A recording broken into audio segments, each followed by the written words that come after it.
Hello, and welcome to this companion series to A.K. Warder's Grammar Guide, An Introduction to Pali. Today we come to Lesson 15. This is a fairly short lesson, and in this tutorial we'll look at the fifth verb class of present stem conjugation, Devanda compounds, and nominal prefixes. This is Pali Studies on the Learn Pali channel. Verbs of the fifth class of present stem conjugation, which is the ninth in Sanskrit, form their present stems by adding the affix na to the root. Verbs of this class are few and mainly end in vowels. If the final vowel is long, it is shortened before the addition of na. Sometimes the initial n sound becomes retroflex. Warder calls this cerebral. This is when the tongue is rolled back slightly. And the root ga is a special case where the final consonant and the n sound are reversed. In fact, the grammarian Kachayana places this root in a separate class by itself. The most important verb of this class is from the root jna, to know, which usually becomes shortened to just ja, although there is a second form of the root, nya, which you may also come across. To this present stem, we then must add the usual personal endings to form the present indicative verb. Note that the long a of na is retained in all forms of the present, except in the third person plural. And the same is true for the imperative. In the optative, we find some forms based on the ya infix that we saw in the last lesson.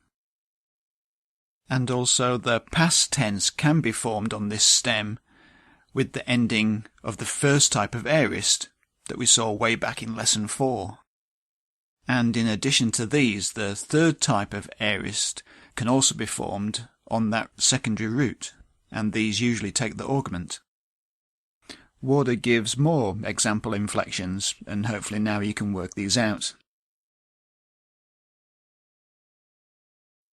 So next we continue our look at the different types of compound word in Pali. And in this lesson we examine the Devanda compound. Devanda literally means pair or couple, and this type of compound is when two or more nouns come together, but unlike the taparissa, there's no added meaning due to the compounding. The relationship between them is one of conjunction, so we can generally insert an and between the members, or occasionally or.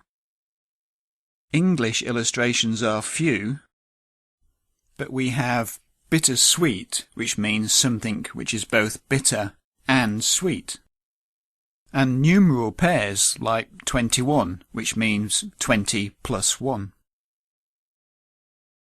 Any number of members can be joined in a Devanda, and we can also have compounds of compounds.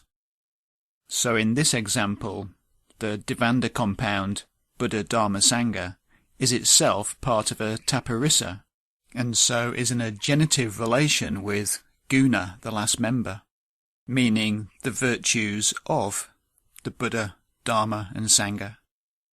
Gune is in accusative plural, which makes the whole compound the object of the verb.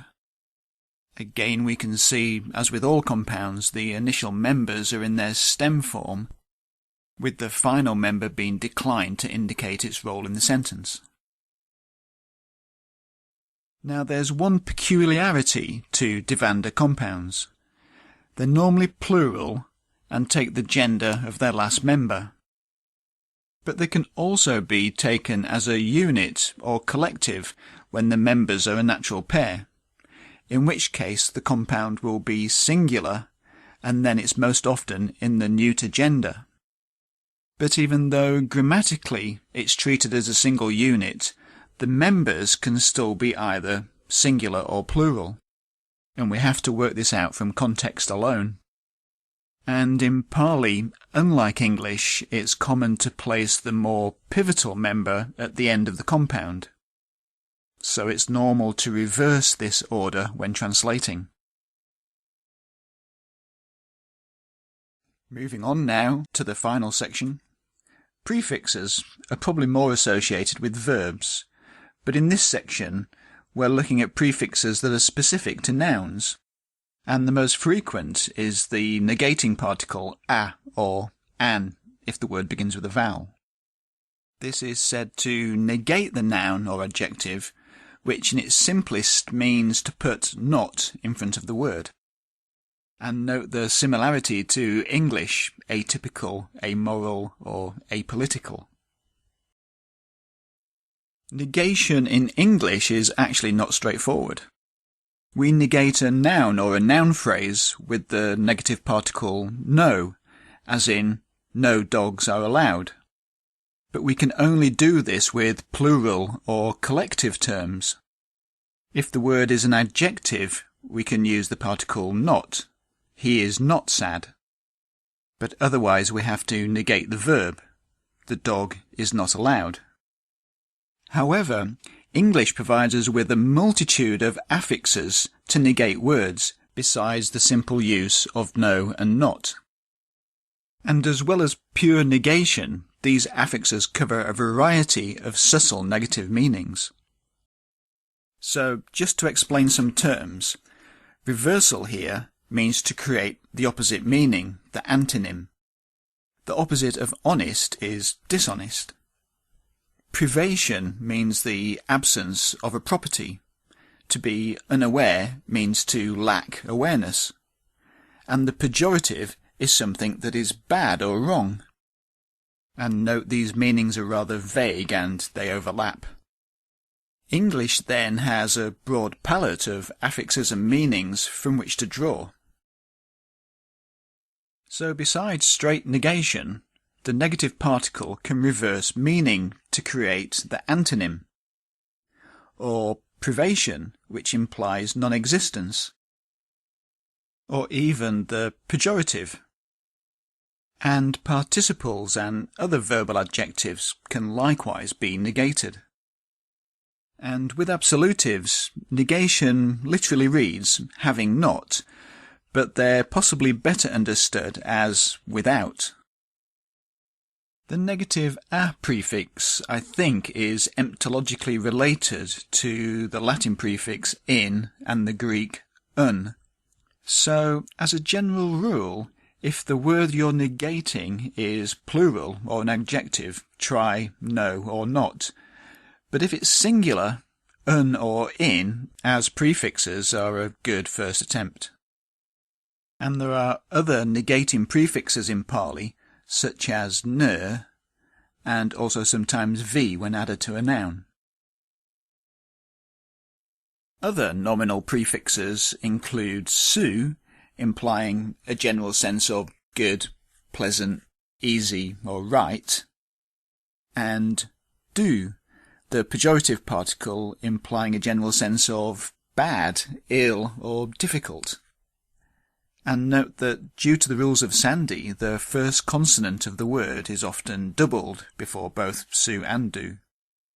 Sometimes su can simply be emphatic, meaning very, and in this case it can also then be attached to words that have been prefixed with du. So, for example, very hard to see or very difficult to obtain. Well, that's probably more than you wanted to know about prefixes to nouns. Warder follows with more vocabulary to learn, and of course then there's exercise 15. Answers to last week's exercise is on the Wisdom and Wonders webpage, and there's a link to that down in the description below. And in next week's lesson we finish our look at noun declension with the locative case.